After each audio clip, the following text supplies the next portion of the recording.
Would you like to start? Yes. Go ahead. From the beginning, even it is possible to have this closest relation of the lover and beloved, but it will not be as exclusive for the integral yogin as for certain purely ecstatic ways of bhakti. It will from the beginning take into itself something of the hues of the other relations, since it follows too knowledge and works, and has need of the divine as teacher, friend, and master. The growing of the love of God must carry with it and him an expansion of the knowledge of God and of the action of the divine will in its nature and living. The divine lover reveals himself.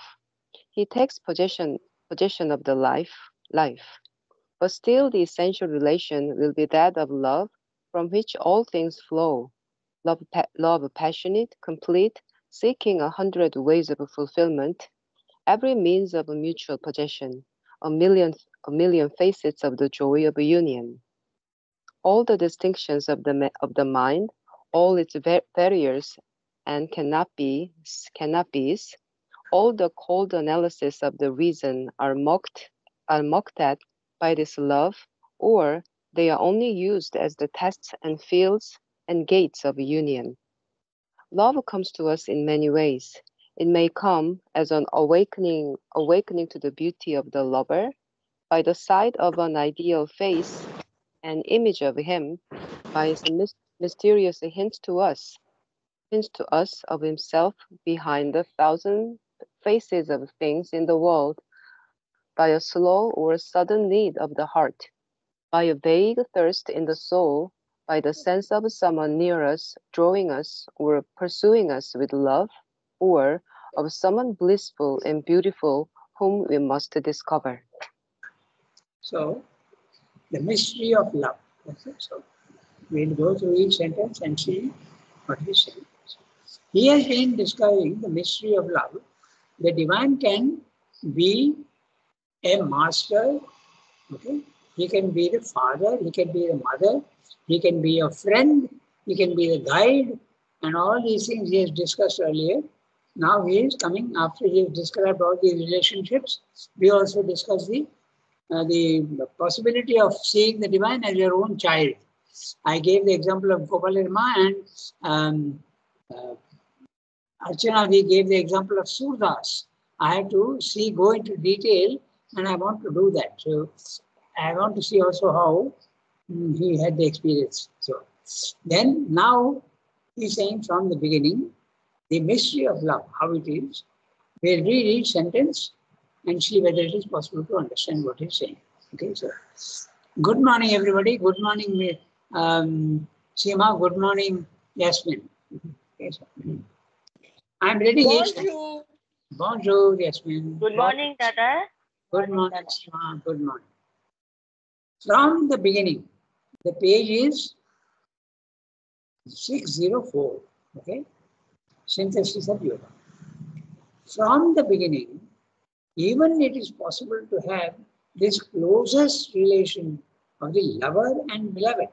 He has already told us that all the other relationships, a friend, master, okay, guide, father, mother, all these things are possible with the divine.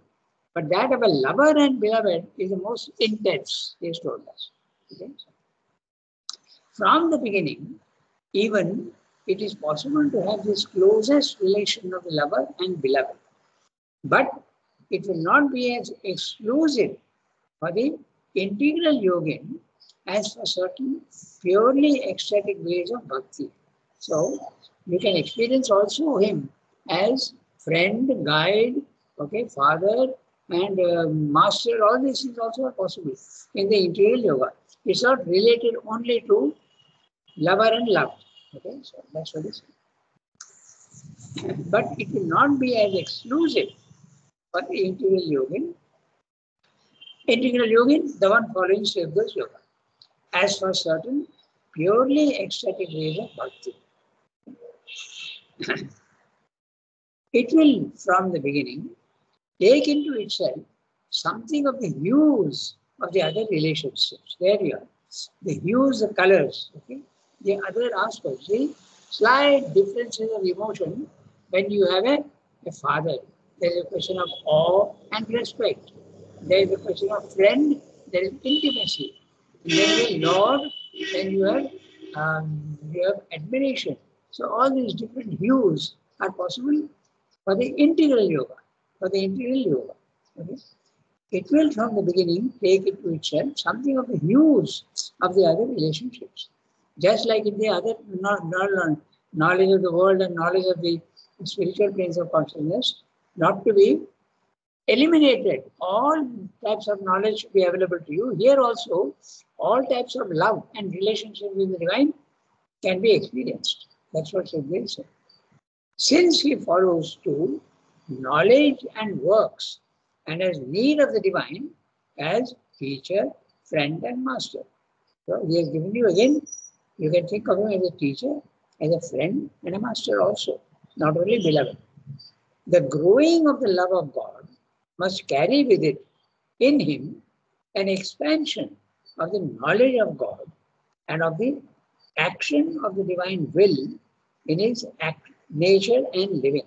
So, Shiva wants all the three, Karma Yoga, Jnana Yoga, Bhakti Yoga. So that's what he's saying here. Even in the Bhakti Yoga, you can have an expansion of the knowledge of God. So the path of Jnana Yoga also is possible, and the action of the divine will in its nature and working is the Karma Yoga. So naturally, since you are doing all together, you will get knowledge of the divine, and also you will put on the nature of the divine. Okay? So it's not only love. It can be other things also. Knowledge and also nature also will take. The divine lover reveals himself. He takes possession of the life. Of the life at the vital level. But still, the essential relation will be that of love, from which all things flow. Love, passionate, complete, seeking 100 ways of fulfillment, every means of mutual possession, a million facets of the joy of union. How is all this possible, million facets? Because you are also not running away from the physical world. And in the physical world, you will meet all sorts of different situations. So the relation with the divine will be there in all sorts of different relationships. Okay, that's what he's saying. But it's not necessarily only in the Bhakti Yoga part. Because there you are running away from the physical world, largely. Okay? We are largely going away from the physical world. Definitely you are going away from the physical world in the Jnana Yoga. But not in the Bhakti Yoga, if you are an integral follower of the integral yoga. The divine lover reveals himself, he takes possession of the life. But still, the essential relation will be that of love, from which all things flow. Love passionate, complete, seeking 100 ways of fulfillment, every means of mutual possession. Mutual. The divine possesses you, and you also possess the divine. We have to not misunderstand possessing the divine. It's not that you can do whatever you want with the divine, but he is fully there in you. That's what is meant by possessing the divine. Love, passion, is that okay, so all the distinctions of the mind, all the its barriers and cannot be's, the doubts that come in the mind, okay, cannot be's, all the cold analysis of the reason are mocked at by this love, or they are only used as a tests and fields and gates of union. Okay. The mind can doubt, but love cares one jot for the doubts of the mind. Everything is possible. All the distinctions of the mind, all its barriers and cannot be, all the cold analysis of the reason are mocked. Particularly, he is saying because in the mental way of looking at things, love needs two, a lover and a beloved. But even in union, it is possible to have love. That's why he is saying it mocks at logic and mocks at the mind. Okay? So or they are used only as a tests and fields and gates of union. Okay? The mind will say this is not possible. Then love will say yes, it is possible. That's what I mean by use as tests and fields and gates of union. Different paths of experience of love through different ways. Okay? Love comes to us in many ways. It may come as an awakening to the beauty of the lover by the sight of an ideal face and image of him, by his mysterious hints to us of himself behind the thousand faces of things in the world, by slow or sudden need of the heart, by vague thirst in the soul, by the sense of someone near us, drawing us or pursuing us with love, or of someone blissful and beautiful whom we must discover. So there are so many ways of love flowering in the human heart. We go to the next paragraph. We may see. So Sunki read this one. So Archana Ji, if she has the text, she can read. And yeah, I think she has.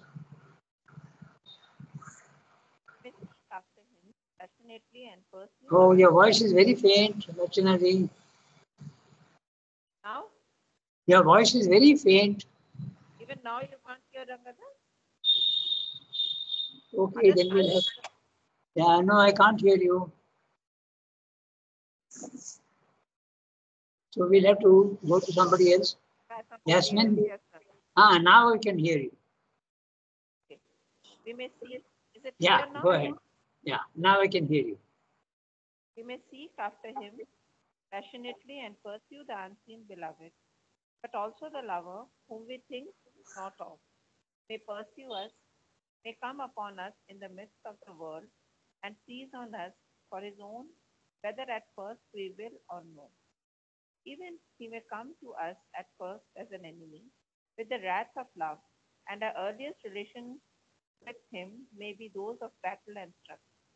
Where first there is love and attraction, the relations between the divine and their soul may still for long be checkered with misunderstanding and offense, jealousy and wrath, strife and the quarrels of love, hope and despair, and the pain of absence and separation.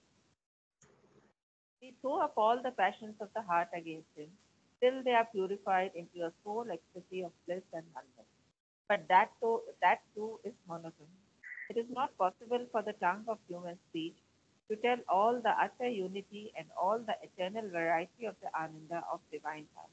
Our higher and our lower members are both flooded with it. The mind and life no less than the soul. Even the physical body takes its share of the joy, feels the touch, is filled in all its limbs, veins, nerves, with the flowing of the wine of the ecstasy Amrita.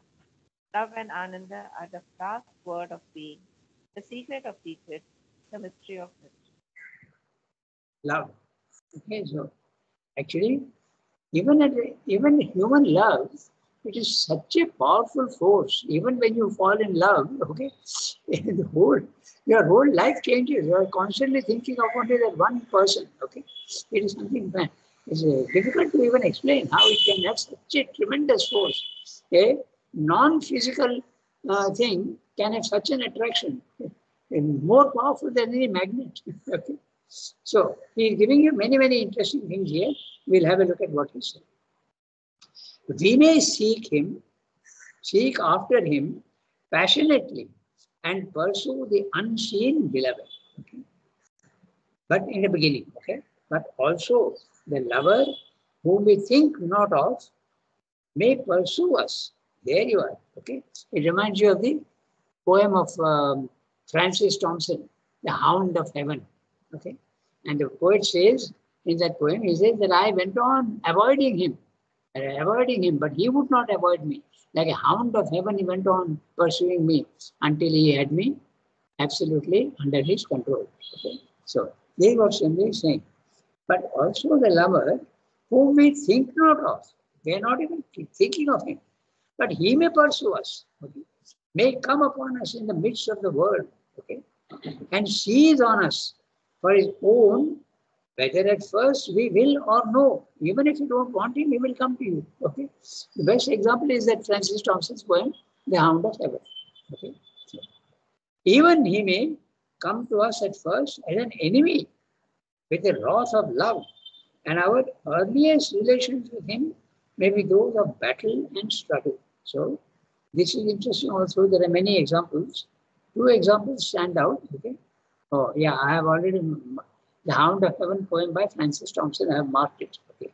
Then, the other one, the two other examples of enmity are one is of Christ. Okay. Saint Paul, I think it was. Okay. Or Saint Peter. He became later on Saint Peter. He is going on a road in the Middle East. Okay. I think it was on the road to Damascus. And he was not at all in favor of Christ because he was the spreading of Christianity, he was against it. And he had a vision of Christ coming and saying, "Why do thou persecutest me?" And he became one of the strongest disciples of Jesus Christ. That is one example. The other example is Chaitanya Mahaprabhu, okay, the two drunkards, Jagai and Madhai, who were insulting him and even, I think, attacked him. And later on, they became absolutely his best disciples. So these cases are many. Even in history, we can have so many cases. So we may be those of battle and struggle. Okay, so when first there is love and attraction, the relations between the divine and the soul may still for long be checkered with misunderstanding and offense and jealousy and wrath, strife and the quarrels of love, hope and despair, and the pain of absence and separation. Okay, this is there very much in the pain of absence and separation. The stories of Radha and Krishna are full of all these emotions. She is jealous of him and she is wanting to why he is having relations with others. Okay, so that also is there. Then even those thoughts and aphorisms, okay, it is there that he comes and comes to Srivamdu and then he does something which annoys Srivamdu. Okay, you read those thoughts and aphorisms, wonderful. And he says he did something which I did not like. I don't forgot the exact words. And then he comes again in his sweetness and Srivamdu pardons him, okay, and says, "Okay, you have done that, but don't do it again." So all these very interesting relationships are there, and Srivamdu experienced all these because ups and downs are very, very often in spiritual life. It comes. So even this is possible. Offense, jealousy, wrath, strife, and the quarrels of love, hope, and despair, and the pain of absence and separation. Okay. Pain of absence and separation, the best example are the gopis and Krishna. Okay. They throw up all the passions of the heart against him till they are purified into a soul ecstasy of bliss and oneness. But that too is no monotony. It is not possible for the tongue of human speech to tell all the utter unity and the eternal variety of the ananda of divine love. We have spoken about enemy, and I'll give you two examples. One recently I came to know during the COVID, okay, there was a person who was a disciple of Mother and Srivamdu, but then the husband suddenly died, okay, in COVID, and she lost all faith, okay. So, how could the divine do this to me, okay? Not realizing that all these so-called misfortunes are actually pushing you towards the right relation with the divine. Okay? You start understanding your own limitations and you have to conquer your limitations. But that you don't understand and we start quarreling with the divine and saying, "Why are you doing this to me?" Okay? This is one example I gave you. I won't take names, but it did happen. And another one, very interestingly, I had an experience. I was quite close to a family for a long time. And the mother, okay, in that family was here in the ashram, okay. And her son in Calcutta passed away. Okay? And all her anger was turned towards the mother. Okay. And she used even words which I will hesitate even to use. Okay. So we were having a lunch and then she broke down. And then when the news was given to her that her son has passed away, this was her reaction. Okay. All the anger and frustration all came out against the mother. So this also can happen. Offense, jealousy, wrath, strife, quarrels of love, hope, despair. Okay. So we throw up all the passions of the heart against him till they are purified into a sole ecstasy of bliss and oneness. But that too is no monotony. It is not possible for the tongue of human speech to tell all the utter unity and the eternal variety of the ananda of divine love. Our higher and our lower members are both flooded with it. Which is the higher members? Either your psychic or your self. But also perhaps the meaning the inner vital and the inner mind is possible. And our lower members very clearly the body mind life. The normal mind and the normal vital and the normal body are flooded with it. The mind and life no less than the soul. Even the physical body takes its share of the joy. Sarah mentioned this in the record of yoga. How even the body ananda, okay, sharirik ananda, okay? Physical ananda in the body, okay. And if Ramakrishna also has described it as when it comes, all your hair stands up, okay. Roma harshanam, okay, so it becomes like that. So body also participates in the ananda. The physical body takes its share of the joy, feels the touch, is filled in all its limbs, veins, nerves, with the flowing of the wine of the ecstasy, Amrita. So Sridhar is not mentioning these casually in a poetic manner. It's actually, you feel it in the limbs and even the veins and the nerves. You feel it flowing in your veins. It's ananda. Just like the blood is flowing, you feel the vein. Wine of ecstasy flowing in your blood. Love and ananda are the last word of being, the secret of secrets, the mystery of mysteries. Then we come to the next para, thus universalized. So, just when you have the text, Yes, please. go ahead, read, thus universalized. Excuse me, Dada. Can I ask a question? Just one sadhu, that is Premananda Baba, is very much now on the social media. I think you must have known that fact that Premananda Baba in Vrindavan. No, I have not heard of him. You have not heard, okay.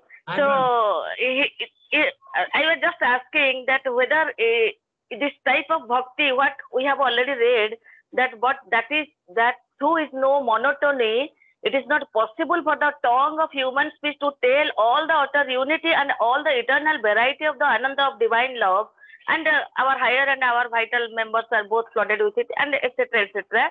What we have read, just like that, whatever expression, whatever narration he is providing to the followers, just like that. That is why I am just asking you whether we can take him as an example of that type of bhakti, of a person who is following the bhakti yoga or not.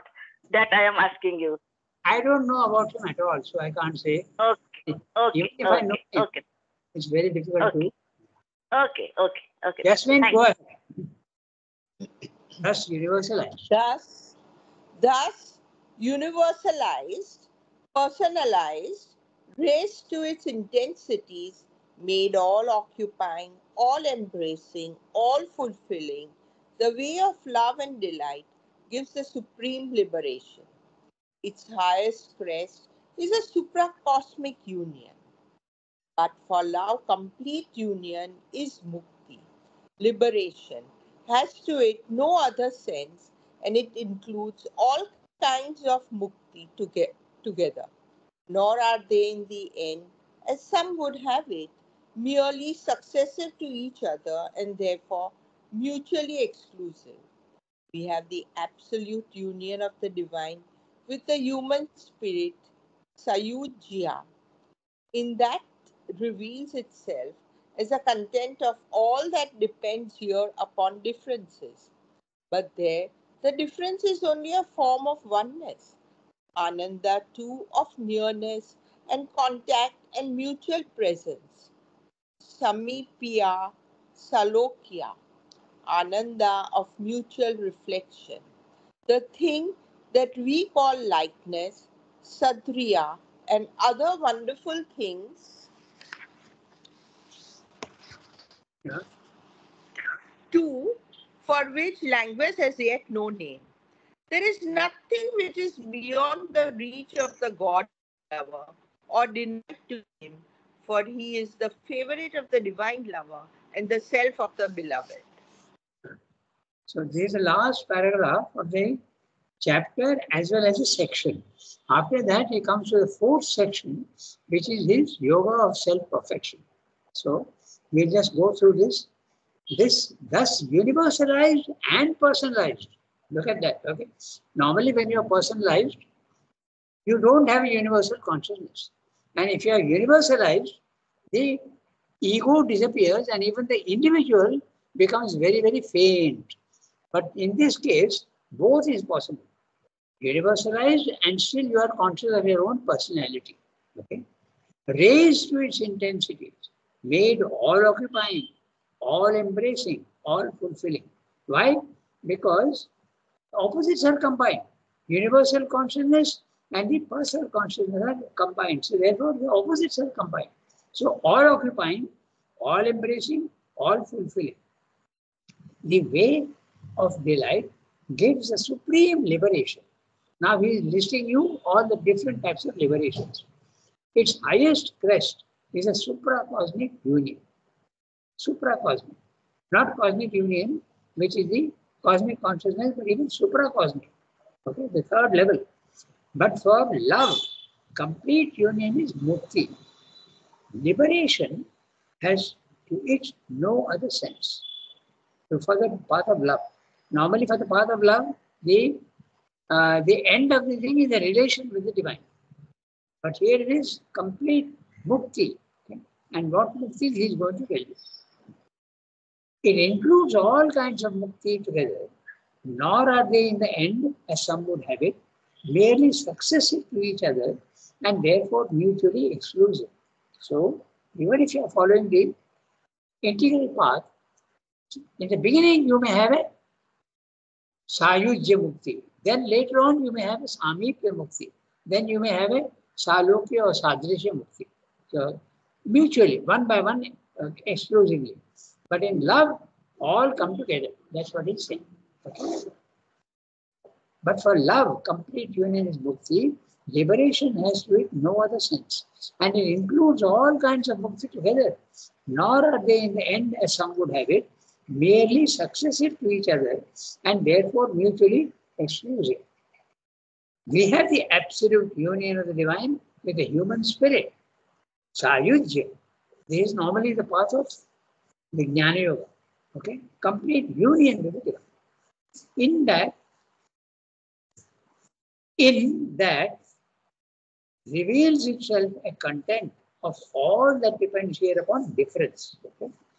But there, the difference is only a form of oneness. Okay? Ananda too of nearness and contact and mutual presence.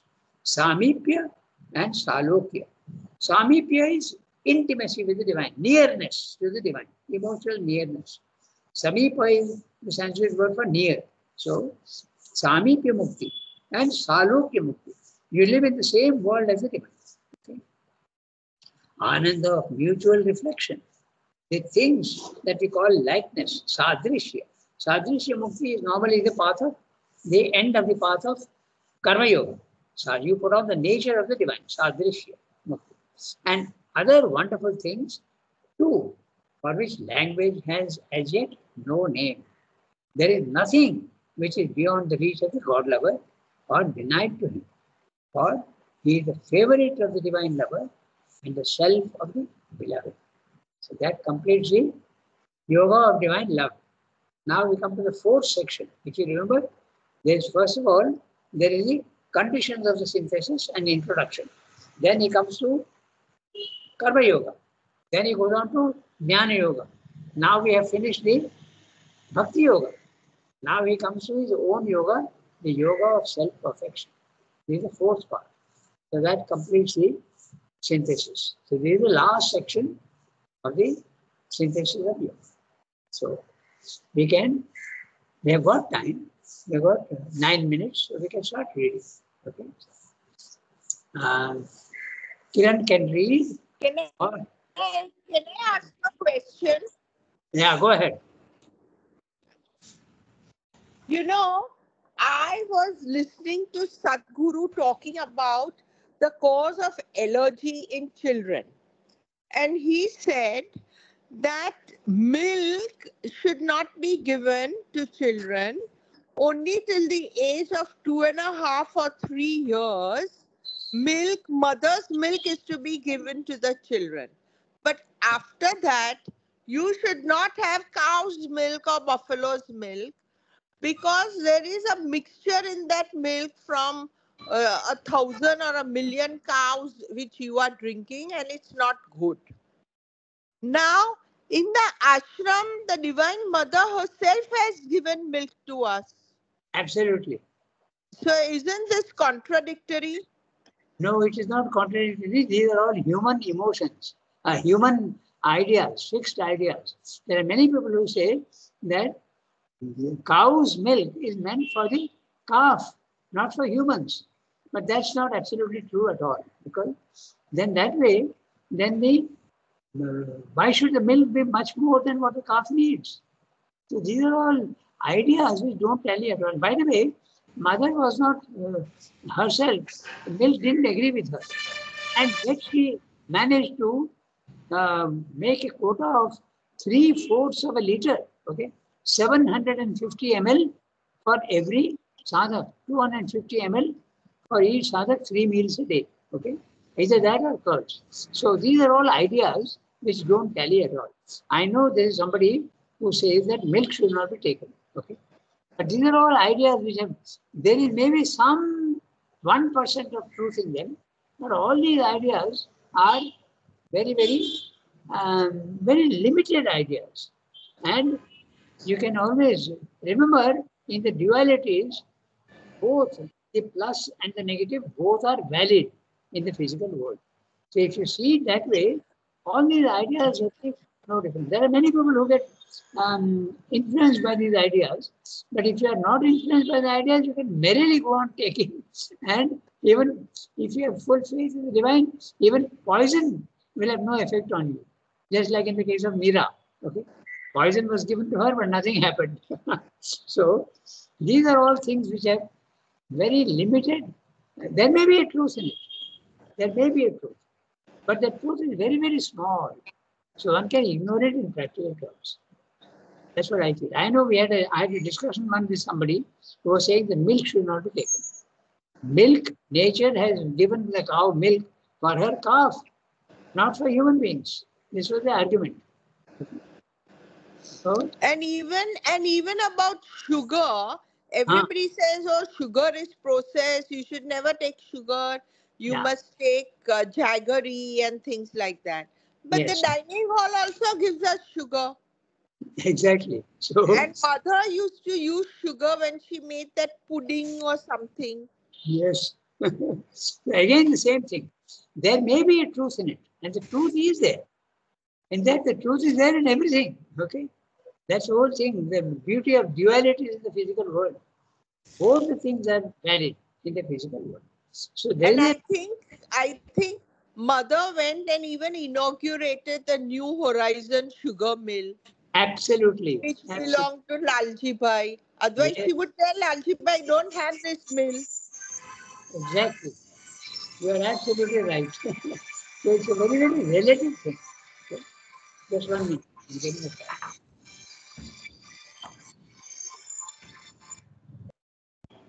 Jayashankar, I'll talk to you later. Huh? I'm in a class.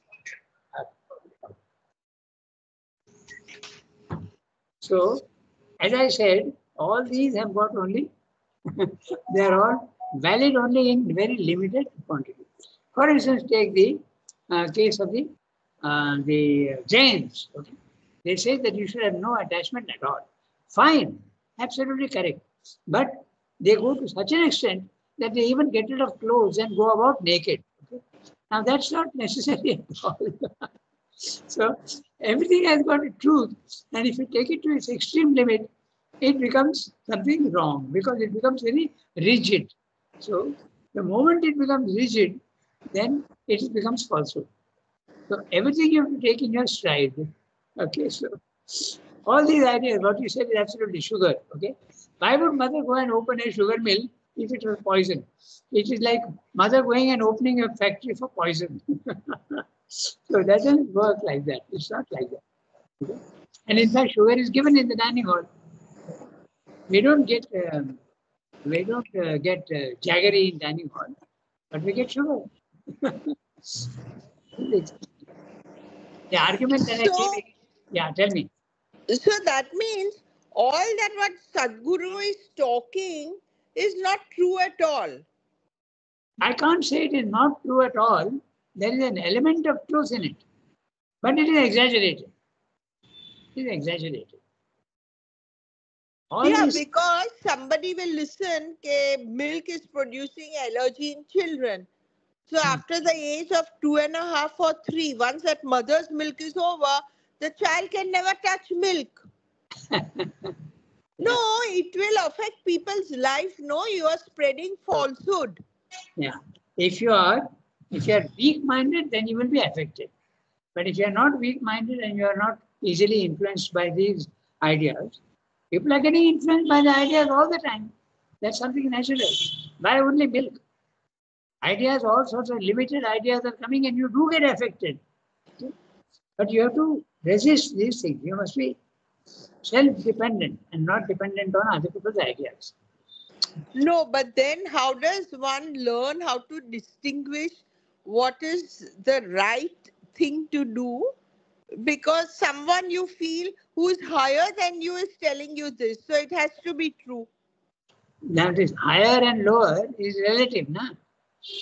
No, but Sadhguru is supposed to be someone who's spiritual, and you only told us, no, that he experienced No. It's an exaggeration. silence What of he's the- saying, is true for the body. Okay, it's true that you should not take certain types of food. It can harm you in the long run. But somebody who is enjoying these things which Sadhguru is saying not to take, he will reply, what does it matter? Instead of dying in 1 month, I will die in 100 months. It makes no difference to me. Okay, so it's a relative matter. It's a relative matter. But what he's saying does make sense if you take it in a very limited way. The body can be harmed. In fact, even the most nutritious food, okay, and the nutritious food, if you take in large quantity, it's going to harm you. And if you take in smaller quantity, it's also going to harm you. So it's a question of proportion and the exaggeration that it comes with it. So it's very clear. And you asked how to know. That's exactly why experience you get in the physical world. So experience. In fact, you don't know in the beginning at all. That is the definition of ignorance. We don't know anything. And slowly the ignorance goes through experience. Experience not in one life, but several lives. Slowly, you come to know the truth. Okay? It's a long journey. Okay. So we stop here now because it's 8:40. Okay. It's an interesting question that you brought up, Yasmin. So, anyway, yeah. Yes. Yes, okay. Archana speak. Arjun is speaking. Pardon? I think my voice is not clear. That doesn't matter. Nothing important. Okay. No, we can hear you now. Okay. What I was saying is that all these things in the physical world or even in the mental world are one part of the truth, one aspect of the truth. So to really know the truth, I think we have to take everything and, like I experience what we have felt, what we have, that is more important. Like about milk, there has been a whole movement against milk. No, do not take milk. And it is centered in Kerala, I think that is around 10-15 years back. And there is a movement, there are sannyasis who live only on milk. So, these are all one aspects of truth. And following Sherwin, at least we should have that vastness to see the truth in everything and take it with a pinch of salt, not That's absolute truth. absolutely. You have these vegans, no? Vegans have no milk products. Exactly. They You don't know? take any animal products. So, Yeah, no milk products, no animal products. So you can't take ghee also because it comes from milk. yeah, animal. Yeah, any animal. Because Yeah, milk comes so I mean they're all really crazy, and for no apparent reason they become vegans. So now all over the world you have vegan food also. Even the airlines give you vegan food. I was just talking about the spiritual aspect, or as we should, as a Sherwinian, what we should feel. There is a truth in every element of truth in everything, but it is only partial. So that's it. Everything is relative, yeah. In fact, we are discussing vegan food and milk, but what about non-veg and veg? Okay, so that's the biggest. Sridhar used to take non-veg very easily. Okay, but when he knew that mother does not like, he gave it up in one stroke. There was no problem at all. And someone went to Raman Maharshi and complained to Raman Maharshi that Sridhar is taking meat and even wine. Okay, so Raman Maharshi kept quiet, and when that man went away, he said, "What a fool he is!" Because what difference it makes? It's a spiritual man who is absolutely above all these things. There is no truth in all these small things at all. Okay? You remember, Ramakrishna used to like fish, and Vivekananda also used to eat meat, and it is very clear even Rama and all these people also, when they were in the forest, okay, they had to kill deer for their food. Okay, although the translation tries to avoid it, but I caught the translation was absolutely wrong. Okay, they had to take the food. So this is all are very limited ideas. The problem is not what food you take. The problem is the attachment that you have to it and desire. That is the problem. If you don't have attachment and desire, you can take anything you want. It doesn't make any difference at all. The problem is absolutely misrepresented. Of course, I agree that vegetarian food is more subtle and more sattvic. There's no doubt about it. But what about people in the physical world who are athletes, okay? And hard workers? They need energy. So for them, this does not apply. No, in corner house, children are given chicken, they are given eggs because they need proteins to grow. Yes, that's right. You know, so at certain times you need certain things. Yeah. So as I said, all these are very relative truths. They are partial truths and they don't have universal application for everybody. They have application for individuals. And don't forget that the 7 billion people on earth, now maybe 9 million, are all different. How can there be one law for all the 9 billion people on earth? Not possible. Exactly. So it's now 8:45 and I have a next class, so I'll have to cut the link. Okay. Merci beaucoup. Have a nice day, everybody. 감사합니다. Au revoir. Au revoir.